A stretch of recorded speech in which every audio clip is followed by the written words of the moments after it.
जंगल में शेर सिंह कुछ दिनों से बहुत बीमार था।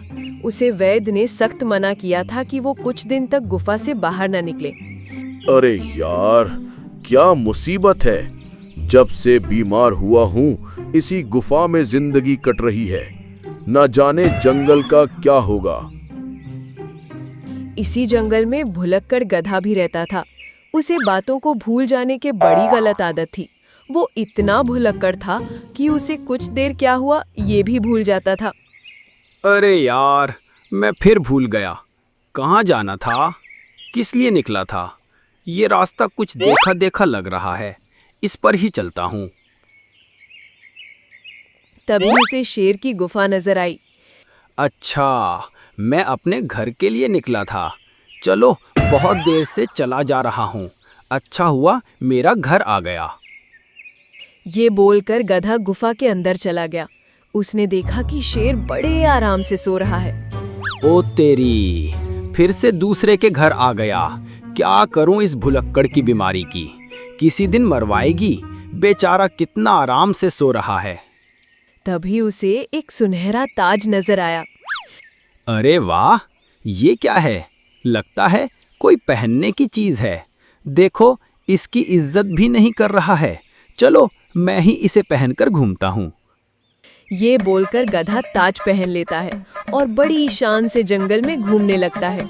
उसे देखकर सारे जानवर दंग रह जाते हैं। अरे राम जी, ये क्या देख रहा हूँ मैं? ये गधा तो महराज का ताज पहनकर ऐसे घूम रहा है जैसे कोई शादी ब्याह में बाराती हो। कहीं शेर सिंह ने इसे राजा तो नहीं बना दिया? फिर तो जंगल की शामत ही आ गई समझो। ये नहीं हो सकता। एक भुलक्कड़ गधा राजा, ये असंभव है। हम महाराज से बात करेंगे। हमें ये गधा मंजूर नहीं है। घूमते घूमते गधा लोमड़ी के पास पहुंच गई। लोमड़ी गधे को देखकर दंग रह गई। अरे ओए गधे, ये ताज किधर मिला तुझे? तुझे पता भी है तूने किसका ताज पहना है? ताज? कैसा ताज? किसने पहना है? मुझे भी बताओ। अरे भुलक्कड़, ये ताज जो तू पहना है कहाँ से मिला तुझे? अच्छा अच्छा, ये ताज। ये तो अरे यार, फिर भूल गया। कहाँ मिला था ये ताज? लोमड़ी के मन में एक विचार आया। ये गधा भुलक्कड़ है, क्यों ना इसका फायदा उठाया जाए। इसने ताज पहना है। जानवरों को मूर्ख बनाने का ये अच्छा तरीका है। इन जानवरों से जम के काम करवाऊंगी। गधे महाराज की जय हो, गधे महाराज की जय हो। आप हमारे महाराज हैं। आपको ये भी याद नहीं आप कितने भुलक्कड़ हैं महाराज? अच्छा, मैं महाराज हूँ तो तुम कौन हो? तुम मुझे भुलक्कड़ क्यों बोल रही हो? महाराज, मैं आपकी सलाहकार हूँ। आपको ये भी याद नहीं? कितनी बातें भूल जाते हैं आप। आप जाइए, आराम कीजिए, इधर उधर मत जाइए। महाराज ऐसा काम नहीं करते। मौके का फायदा उठाते हुए जंगल में एक सभा बुला ली। सभी जानवर ध्यान से सुनिए। महाराज ने गधे को नया राजा बनाया है।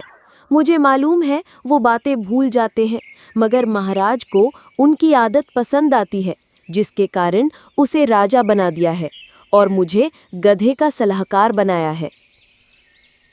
हम महराज से बात करेंगे। हमें ये गधा मंजूर नहीं है। जंगल कोई मजाक का अड्डा है क्या? आज गधा राजा, कल तोते को सेनापति बना दोगे। ऐसा बिल्कुल भी मत करना। मैंने कोशिश की, महाराज मुझ पर भड़क गए और बोला है कि कोई भी उनके इस फैसले के खिलाफ नहीं जाएगा, वरना बहुत बुरा होगा। लोमड़ी की बात सुन के सारे जानवरों में हड़कंप मच गया। सारे जानवर परेशान हो गए, मगर मजबूरन शेर की बात माननी पड़ी है।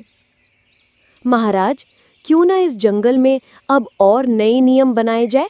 ये नियम आपकी पहचान बनेगी। अच्छा, मैंने नियम भी बनाए थे, मुझे ये भी याद नहीं। खैर, तुम्हें जो नियम बनाना होगा तुम बना लो। मुझे अभी भूख लगी है। जाओ, खाने का इंतजाम करो। अगले दिन लोमड़ी ने सभा बुलाई। सभी जानवर ध्यान से सुनो। हमारे महाराज के नए नियम आए हैं। पहला नियम है कि कोई भी महाराज को उनके भूलने पर उन्हें याद नहीं दिलाएगा। इससे उनका अपमान होता है, उन्हें लगता है कि वो भुलक्कड़ है। दूसरा नियम है कि हर हफ्ते उनके खाने का पीने का इंतजाम करना होगा। इसके लिए सभी जानवरों में पारी बांधी जाएगी। तीसरा नियम है कि मेरी बात को सभी जानवरों को मानना अनिवार्य होगा। जो भी मेरी बात को नहीं मानेगा वो दोषी होगा। तभी सारस ने कहा, क्या अब हम अपनी आवाज भी नहीं उठा सकते? ये तो अन्याय है। हम पर जबरन नियम थोपा जा रहा है। मुझे मंजूर नहीं है। चुप हो जा, वरना इस जंगल से भगा दूंगे। इतने जानवर नहीं बोल रहे हैं तो तू कौन होता है बोलने वाला? ऐसे भी शेर महाराज ने ये सब नियम बनाए हैं। शेर का नाम सुन के सभी जानवर डर गए। उनके पास कोई चारा नहीं था। धीरे धीरे लोमड़ी गधे को मोहरा बनाकर जंगल पर राज करने लगी। किसी से दुगनी भोजन मंगवाती तो किसी से जबरन काम करवाती। हाथी, शाम तक ये लकड़ी मेरे घर तक पहुंच जाना चाहिए, वरना अच्छा नहीं होगा। हाय राम, इस गधे और उसकी चमची लोमड़ी ने तो कमर ही तोड़ दी हमारी। अब कुछ करना ही पड़ेगा दोस्तों, वरना हम हाथियों को भी गधों की तरह नाचने के लिए कह दिया जाएगा। इन सब के पीछे लोमड़ी का हाथ है। उसने बड़ी चालाकी के साथ गधे का सहारा लेकर हमें बेवकूफ़ बना रही है। जबरन फालतू के नियम हम पर थोप रही है। मेरे पास एक उपाय है। हम सब कल गधे के पास जाएंगे और उसे एक नियम बनाने के लिए बोलेंगे। अगर कोई जंगल में चोरी करता है तो उसे तुरंत जंगल से बाहर निकाल दिया जाएगा। अगले दिन हम अफवाह फैलाएंगे कि लोमड़ी ने हमारे घर में चोरी की है। फिर गधा उसे जंगल से निकाल देगा। वाह रे सारस, कमाल की योजना है। गधे को अपने ही नियमों से लोमड़ी को बाहर फेंकवाएंगे और जंगल से बाहर निकलते ही अरे बाबा ऐसी ठुकाई करूंगा कि उसके कानों में घंटा बजेगा। सभी खुश थे, मगर उन्हें मालूम नहीं था कि लोमड़ी झाड़ियों से छुपकर सब देख रही है। अच्छा जी, होशियार से होशियारी। सारस, तुम्हें बहुत शौक है ना नेता बनने की? तुम्हें तुम्हारे जाल में ही फंसा दूंगी। अगले दिन सारस और कुछ जानवर गधे के पास पहुंचे। महाराज, हम आपके सामने एक नया नियम बताने आए हैं। हम चाहते हैं कि आप इसे जंगल नियम में शामिल कर लें। अच्छा, क्या नियम है, बताओ। महाराज, कोई भी अगर जंगल में चोरी करता है तो उसे जंगल कानून के हिसाब से जंगल से निकाल दिया जाना चाहिए।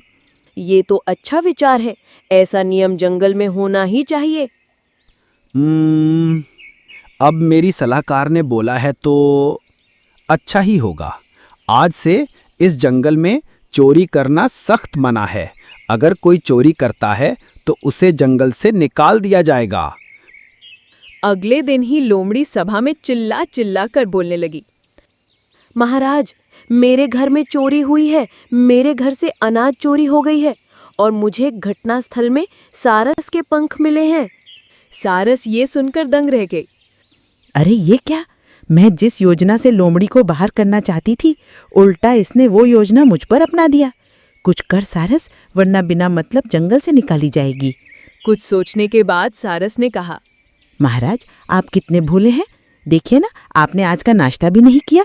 चलिए पहले नाश्ता करके आइए। क्या नाश्ता? मैं फिर भूल गया। कितना कुछ भूल जाता हूँ। लो, अब नाश्ता करना ही भूल गया। वैसे आप सभी यहाँ क्या करने आए हैं? सारस के टोकने की वजह से गधा फिर भूल गया। महाराज, आप चोरी की सजा सुनाएंगे जो कल रात जंगल में हुई थी। हाँ, अब याद आया। तो फिर इस चोरी के इल्जाम में लोमड़ी को जंगल से निकाला जाता है। अरे, मैं चोर नहीं हूँ। ये सारस है जिसने चोरी की है। इससे सजा दीजिए। मैं भुलक्कड़ जरूर हूँ, मगर इतना भी नहीं कि अभी अभी की बातें भूल जाऊं। सिपाहियों, इस लोमड़ी को तुरंत जंगल से बाहर निकाल दिया जाए। लोमड़ी गुस्से में आकर सच बोलती है। मैं इसकी बात नहीं मानती। ये कोई राजा नहीं है। मैंने जब इसे शेर का ताज पहने देखा तो मुझे लगा कि इसका फायदा उठाना चाहिए और मैंने झूठ मूठ कर इसे राजा बना दिया। तभी शेर सिंह गरजते हुए वहां आया। लोमड़ी शेर को देखकर थर-थर कांपने लगी। दुष्ट लोमड़ी, तुम्हारी हिम्मत कैसे हुई ये सब करने की? तूने मेरे ताज का गलत इस्तेमाल किया है। इस जंगल के नियमों के साथ खिलवाड़ किया है। मैं तुम्हें इस जंगल से निकल जाने का हुक्म देता हूं। फिर शेर गधे के पास पहुंचा। अरे ओ गधे, तुमने ये ताज चोरी की है, तुम्हें भी इस जंगल से निकाला जाना चाहिए। नहीं महाराज, ये गधा भोला है, इसे भूलने की बीमारी है, इसमें इसका क्या कसूर? इस बेचारे को मालूम भी नहीं था कि इसका फायदा उठाया जा रहा है। शेर सारस की बातों से प्रभावित हुआ और बोला, तुम ठीक कहते हो, ये गधा बचपन से ही ऐसा है, इसे जंगल से निकलना अच्छा नहीं होगा। मगर गलती तो गलती होती है। इसकी सज़ा ये है कि इसे बार बार याद दिलाया जाएगा कि इसकी वजह से जंगल खतरे में आ गया था